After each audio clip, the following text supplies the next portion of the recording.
Meus amados irmãos, a paz do Senhor, já quero louvar a Deus, querido, pela sua vida, alunos da nossa classe Abraão, obreiros na nossa congregação em Alto Castro.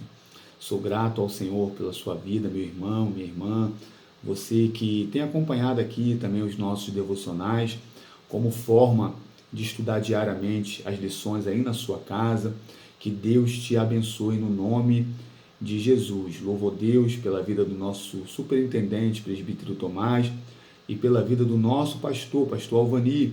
Espero do fundo do meu coração que todos tenham tido uma noite de descanso abençoada, reparadora, em nome de Jesus. Que Deus esteja guardando a família de cada um dos irmãos debaixo da sua potente mão. Queridos, nós estamos aqui para mais um devocional orientado pela leitura complementar, que é uma atividade prevista nas lições da revista Betel, da Escola Bíblica Dominical. Há um texto bíblico a ser lido e estudado como preparação e aprofundamento da lição que será ministrada no domingo subsequente.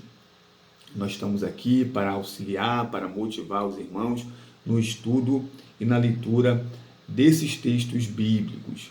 Queridos, o texto bíblico orientado pela leitura complementar para hoje está no Evangelho de João, no capítulo 1, apenas o verso de número 8, versículo de número 8, que diz assim: Não era ele a luz, mas veio para que testificasse da luz.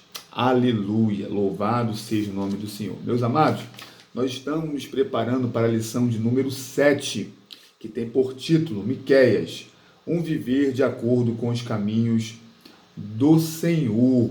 Ao longo desse trimestre, nós estamos estudando as profecias do Antigo Testamento, com ênfase nos profetas menores. Nós já estudamos o livro do profeta Osés, nós já estudamos o livro do profeta Joel, nós já estudamos o livro do profeta Amós, nós já estudamos o livro do profeta Obadias. No último domingo nós estudamos o livro do profeta Jonas, e ao longo desta semana nós estamos nos preparando, nos debruçando sobre o livro do profeta Miqueias. Aleluia, louvado seja o nome do Senhor. O propósito desses vídeos é de fazer um estudo contínuo, das lições da Escola Bíblica Dominical. As lições são ministradas no domingo e nós estamos estudando todo dia um pouquinho da lição, Então, se você está assistindo esse vídeo, assista aos outros também, para que você possa compreender. Aleluias! Nós estamos fazendo o resumo dos livros que estão sendo estudados, capítulo por capítulo. Quando o livro for pequenininho, nós podemos até ler o livro todo juntos aqui no vídeo. Mas quando é um pouco maior, como é o caso do profeta Miqueias, que são 7 capítulos, nós fazemos um pequeno resumo do livro, do capítulo, para que você tenha mais facilidade de compreender o que você está lendo na sua casa. Na segunda-feira, nós fizemos o resumo do capítulo de número 1 do profeta Miqueias, ele traz o juízo de Deus, Nós falamos um pouco sobre o profeta, que ele é contemporâneo do profeta Isaías. Nós mostramos aqui na Bíblia, porque diz que ele profetizou nos dias de Jotão, Acás e Ezequias, reis de Judá. No livro do profeta Isaías, no capítulo 1, no verso 1, o profeta Isaías também relata que profetizou nesse período. Então, enquanto Miqueias profetizava na sua cidade de Morosete, Morosete Gate, Isaías profetizava em Jerusalém. Então Deus usa um profeta para profetizar na alta cúpula e usa um profeta para profetizar no meio do seu povo. Vimos que Deus estava testemunhando os pecados tanto do reinado do norte quanto do reinado do sul, E falamos que ele viria para trazer juízo. Na terça-feira, nós fizemos no nosso devocional o resumo do capítulo 2 e do capítulo 3. Falamos da ganância. Aqui no capítulo 2, o profeta começa a descrever com mais detalhe a prática pecaminosa daquele povo. Falamos que as classes mais pobres estavam sendo oprimidas pelas classes mais ricas, que eram gananciosas. Falamos um pouco sobre o arrendamento da terra, como a população mais pobre precisava que a terra desse os seus frutos para que eles pagassem as terras, né, que eram arrendadas. Então eles precisavam trabalhar muito para poder bancar o alto custo da vida luxuosa dos mais ricos. O que nós vivemos hoje, né, não é novidade, né? Desde a época do tempo de Miqueias, né, a população mais pobre bancava, sustentava, né, os privilégios dos mais ricos. Nós vimos que nesse período, nesse cenário, sempre se levanta falsos profetas, porque são pessoas que se beneficiam, né, do lucro dos ricos para poder ficar falando mentiras para o povo, para aquietar o povo, para dizer que Deus está aprovando aquilo tudo, né? Quando na verdade, já na lei de Moisés, e tudo isso que eu estou falando já foi falado, já na lei de Moisés, Deus preservava o equilíbrio social. Sempre haverá pessoas mais abastadas e sempre haverá pobre entre as nações, mas o desejo do Senhor é que haja um equilíbrio, que os mais ricos, aqueles que podem, cuidem os que não podem, né? E não que oprimam de forma gananciosa. Nós falamos um pouco sobre o jubileu, sobre a liberdade dos escravos, né? Sobre o descanso da terra, né? No ano do jubileu, durante um ano, a produção da terra era para atender aqueles que não possuíam plantações. Então, aqueles que tinham deveriam parar de consumir a produção do seu fruto, da sua plantação, para que os mais pobres pudessem se alimentar, né? Falamos que Deus abomina, né, a apropriação da herança alheia, né? A gente deve respeitar a propriedade alheia, né? De maneira que a dívida ela perdurava por um tempo. Depois, aquilo que foi pego por penhor deveria ser devolvido, né?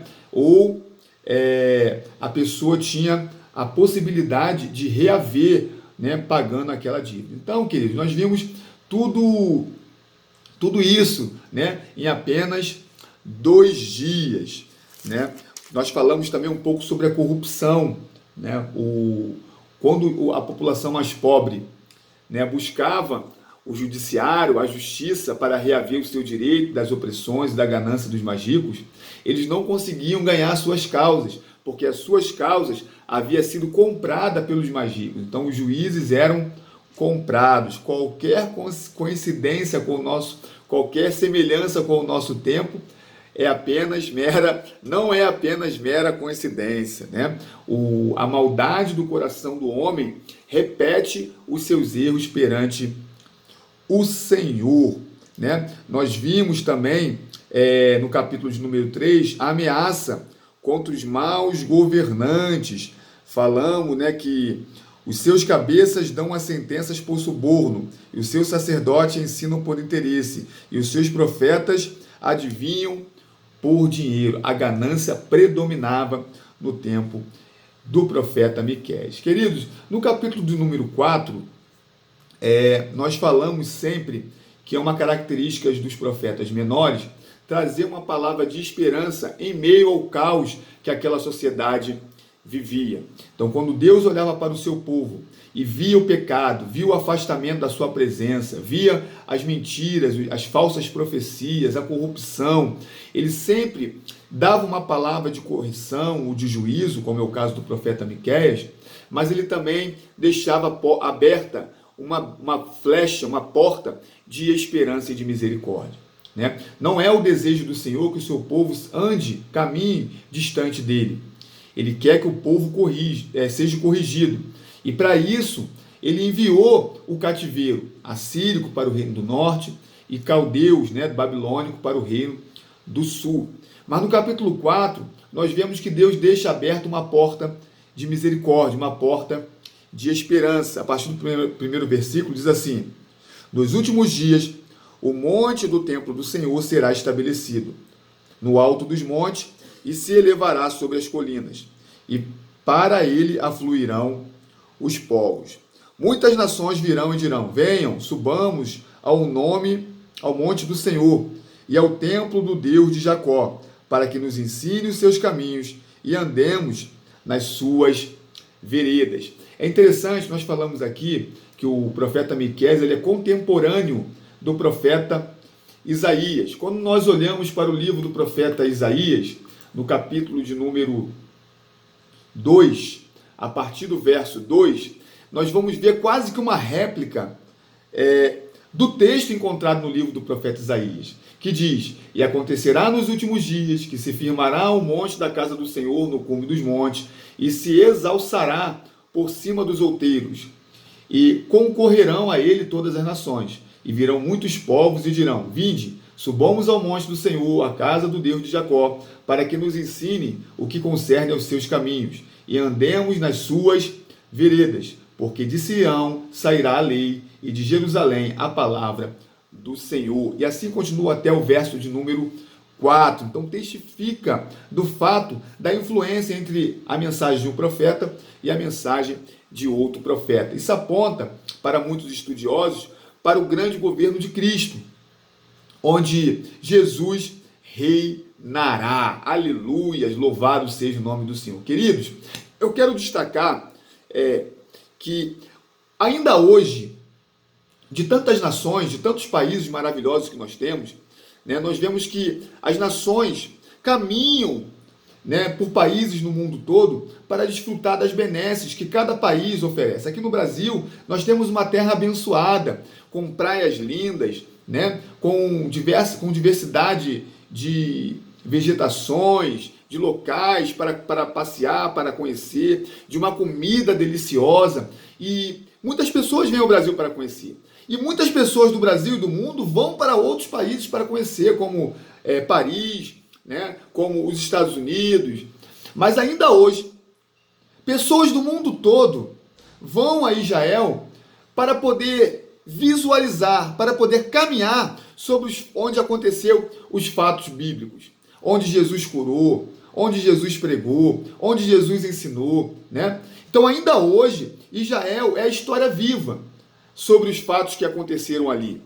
Mas a palavra de Deus nos diz que durante o governo do Messias, as nações fluirão para o Monte Sião, porque ali estará concentrado o trono do Senhor. De lá o Messias emanará a sua poderosa palavra. Aleluia, louvado seja o nome do Senhor. Que coisa maravilhosa. Aqueles que hoje nós vamos lá para ver onde ocorreram os fatos bíblicos, mas naquele dia nós iremos lá para aprender da palavra da boca do Senhor. Louvado seja o nome do Senhor. E ele ainda vai dar uma palavra de esperança especificamente aos judeus, porque embora o Senhor estivesse levando juízo e espalhando o seu povo pelo Império Assírico e Babilônico, o Senhor concentraria ou congregaria novamente os remanescentes, aqueles que andam à luz da palavra de Deus. É por isso que lá no verso de número 5 tem uma palavra interessante que diz: porque todos os povos andam, cada um em nome do seu Deus, mas quanto a nós, andaremos em nome do Senhor, nosso Deus, para todo o sempre. E isso nos remete à palavra que nós lemos no Evangelho de João, capítulo 1, no verso de número 8, quando diz que João Batista, ele não era a luz, mas ele testificou da luz que era Jesus Cristo. Jesus Cristo é a luz. E hoje nós devemos testificar dessa luz maravilhosa. Testificar da luz de Cristo é andar nos seus caminhos. Em Mateus capítulo 5, no verso 14, o próprio Senhor Jesus disse: vós sois a luz do mundo. Não se pode esconder uma cidade edificada sobre um monte, nem se acende a candeia e se coloca debaixo do alqueire, mas no velador, e dá luz a todos que estão na casa. Assim resplandeça a vossa luz diante dos homens, para que vejam as vossas boas obras e glorifiquem a vosso Pai que está nos céus. Então, isso é o contraponto do que nós estamos vendo da conduta do povo de Deus no tempo de Miqueias, onde eles oprimiam os mais pobres e usavam de ganância. Andar na luz testificar das boas obras que o Senhor Jesus nos ensinou, de caridade, de viver uma vida na palavra de Deus. No Evangelho, ainda no Evangelho de João, no capítulo 8, no verso 12, diz assim: falou-lhe, pois, Jesus outra vez, dizendo, palavra de Jesus, eu sou a luz do mundo, quem me segue não andará em trevas, mas terá a luz do mundo. Então, quando nós olhamos no verso 5 do capítulo 4 do livro do profeta Miqueias, quando ele diz, todos os povos andam cada um em nome do seu Deus, mas quanto a nós, andaremos em nome do Senhor nosso Deus para todo sempre. Isso implica andar na luz de Jesus Cristo. Aleluia, louvado seja o nome do Senhor. Queridos, que nós possamos viver uma vida desviando do pecado e do caminho do mal, das armadilhas de Satanás, das tentações da nossa carne, e possamos decidir viver uma vida na luz de Jesus Cristo, para que a luz de Cristo possa resplandecer em nós e possa iluminar esse mundo que jaz no maligno, para que todos aqueles que vejam a luz de Cristo em nós possam também caminhar nessa maravilhosa luz. Que essa palavra traga alegria ao seu dia, traga vida ao seu dia, fortaleça a sua fé. Lembre-se, querido, de capítulo 4, verso 5 de Miqueias. Muitos aí estão andando segundo os costumes dos seus deuses, mas nós andaremos em nome do Senhor nosso Deus para todo o sempre. Que Deus te abençoe, te dê uma quarta-feira de bênção e de vitória no nome de Jesus. Fique com Deus.